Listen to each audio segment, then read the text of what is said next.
माँ। ये कहानी एक अफ़सर की माँ की है जिसे सुन के आपकी आंखों से आंसू आ जाएंगे। विमल बहुत परेशान था। उसे समझ नहीं आ रहा था कि वो इस परिस्थिति से कैसे निपटे। वो अपनी माँ को बहुत चाहता था, किंतु उसकी पत्नी और उसके बच्चे उसकी माँ से बहुत दूर भागते थे, क्योंकि उसकी माँ की एक आंख नहीं थी। साथ ही उसकी कमर भी 90 अंश झुकी थी। वैसे वह अपना काम सब खुद कर लेती थी, किंतु फिर भी वो उसकी पत्नी और उसके बच्चों के लिए हमेशा खटकती।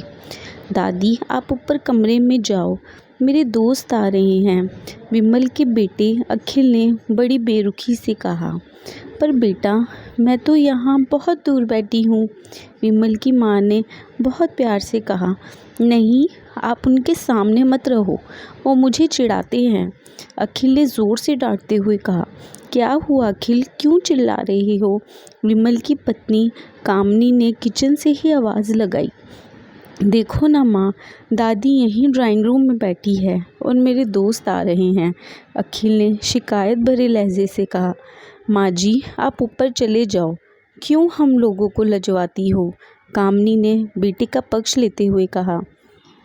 बेचारी सरस्वती चुपचाप उठकर जीने के सहारे ऊपर जाने लगी। कमर झुकी होने के कारण उसे ऊपर चढ़ने में बहुत परेशानी हो रही थी, किंतु वो पूरी ताकत से ऊपर एक अकेले कोने वाले कमरे में जाकर बैठ गई। विमल बाजू के कमरे में सब सुन रहा था। उसे कष्ट हो रहा था कि उसकी माँ को अपमानित होना पड़ रहा है, किंतु वो असहाय था। अगर वो कुछ कहता तो पत्नी और बच्चे उसका विरोध करने लगते। दूसरे उनके तर्क भी सही लगते, क्योंकि वह एक प्रशासनिक अधिकारी था। उसका सामाजिक स्तर बहुत ऊंचा था। उसकी ससुराल भी एक ऊंच घराने में थी। अतः वह चुपचाप इस तरह हर दिन अपनी माँ को अपमानित होते देखता रहता था। रात को विमल की पत्नी ने कहा, देखो जी, कुछ करो। कल कलेक्टर साहब की पत्नी आई थी। माँ जी अपनी देशी धुन धारा में उनसे मिली। मुझे बहुत शर्म आ रही थी बताते हुए, ये मेरी सास है। मैंने कह दिया कि दूर की रिश्तेदार है, इलाज कराने आई है। विमल को रोना आ गया, किंतु फिर भी वह चुप रहा। उसे समझ नहीं आ रहा था कि वो क्या करे। अपने बेटे की मन स्थिति को सरस्वती अच्छी तरह जानती थी और बेटे को कोई कष्ट ना हो, इसलिए वो हर बात चुपचाप सह लेती थी। विमल बहुत उदास रहने लगा। एक तरफ परिवार और सामाजिक स्तर पर जीने की प्रतिबद्धता थी और दूसरी ओर माँ। आखिर माँ से अपने बेटे की यह हालत नहीं देखी गई। एक दिन उसने अपने बेटे से कहा, विमल, बहुत दिन हो गए हैं, मैं अपने गांव जाना चाहती हूँ, मुझे वहाँ पहुँचा दो, मेरा यहाँ मन नहीं लग रहा।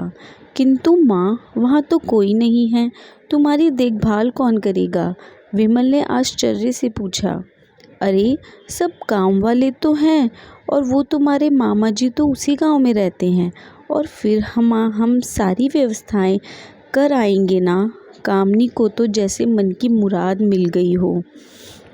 हाँ बेटा, बहू सही कह रही है, सरस्वती ने लंबे सांस लेते हुए कहा।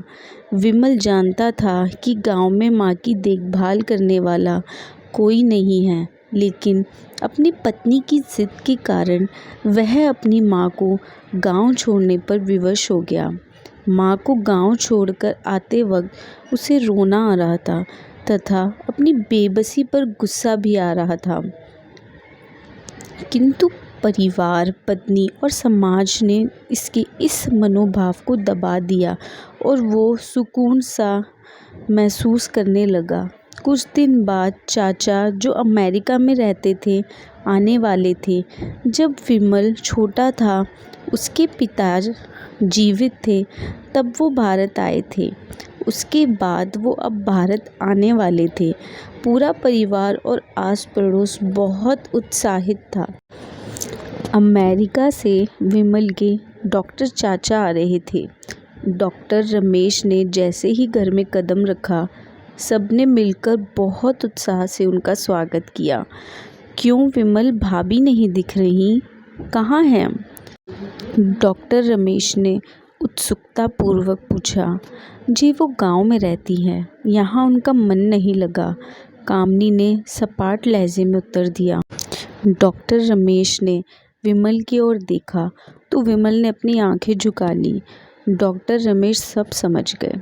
बोले, कल हम भाभी से मिलने गांव चलेंगे सब लोग।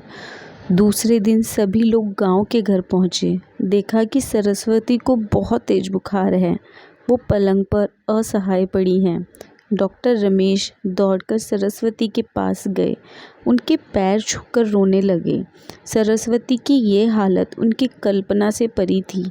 वाह बेटा विमल, तूने तो नाम उजागर कर दिया। शर्म भी नहीं आ रही हालत देखकर, तुझे तो शर्म भी नहीं आ रही होगी। विमल को डॉक्टर रमेश ने लगभग डांटते हुए कहा, नहीं देवर जी, विमल का कोई दोष नहीं है। मैं खुद गाँव आई थी। सरस्वती ने बेटे का बचाव मुझे सब पता चल गया भाभी। क्यों बहू चुप रहो? तुम्हें अपनी सास की क्रूरता पसंद नहीं आई? सास की समाज में तुम्हें नीचा देखना पड़ता है ना? समाज में डॉक्टर रमेश ने कामनी की ओर व्यंग से देखा, है ना? डॉक्टर रमेश ने होकर कामनी की ओर देखने लगी और व्यंग से देखा। जिस सामाजिक स्तर पर हो, निरुत्तर होकर संघर्षों की देखने लगी। और आज बेटा विमल, तुम जिस सामाजिक स्तर पर हो कि बचपन में जब तुम 1 साल के थे तब छत से नीचे गिरने के कारण तुम्हारी एक आंख फूट गई थी और तुम्हारी रीढ़ की हड्डी में भी समस्या थी। तुम्हारी इस कुरूप माँ ने अपनी एक आंख और अपनी बोन मैरो तुम्हें देकर इतना सुंदर रूप दिया था। कामनी बेटा, इतने सालों तक संघर्ष करके बेटे को प्रशासनिक अधिकारी बनाने वाली इस संघर्षशील औरत की तुम लोगों ने यह दशा कर दी। तुम्हें ईश्वर कभी माफ़ नहीं करेगा। डॉक्टर रमेश की आंसू से अश्रु की जलधारा बह रही थी। अब भाभी, आप मेरे साथ अमेरिका जाएंगी, यहाँ इन स्वार्थी लोगों के बीच नहीं रहेंगी। डॉक्टर रमेश ने सरस्वती से कहा। विमल को तो काटो तो खून नहीं था। डॉक्टर रमेश जो उनके चाचा थे, उन्होंने जो राज बताया उसके बाद तो विमल को यही लग रहा था कि उससे ज़्यादा पापी इंसान इस दुनिया में कोई और है ही नहीं। वह दौड़ता गया और माँ सरस्वती के कदमों से लिपट गया। माँ, मेरा अपराध अक्षम्य है। मैं जानबूझकर चुप्पी साधे रहा, आपका अपमान करवाता रहा। अब सिर्फ आप ही उस घर में मेरे साथ रहेंगी और कोई नहीं। विमल ने अग्नेय दृष्टि से अपनी पत्नी और बच्चों को देखा। कामनी को भी बहुत पश्चाताप हो रहा था, किंतु उसकी हिम्मत नहीं हो रही थी कि वो सरस्वती से आंख मिलाए।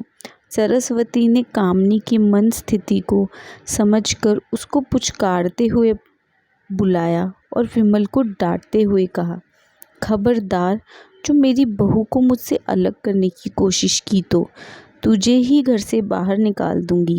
कामनी और बच्चों ने सरस्वती के पैर पड़ते हुए अपने व्यवहार पर माफ़ी मांगी और माँ के हृदय ने सबको माफ़ कर दिया।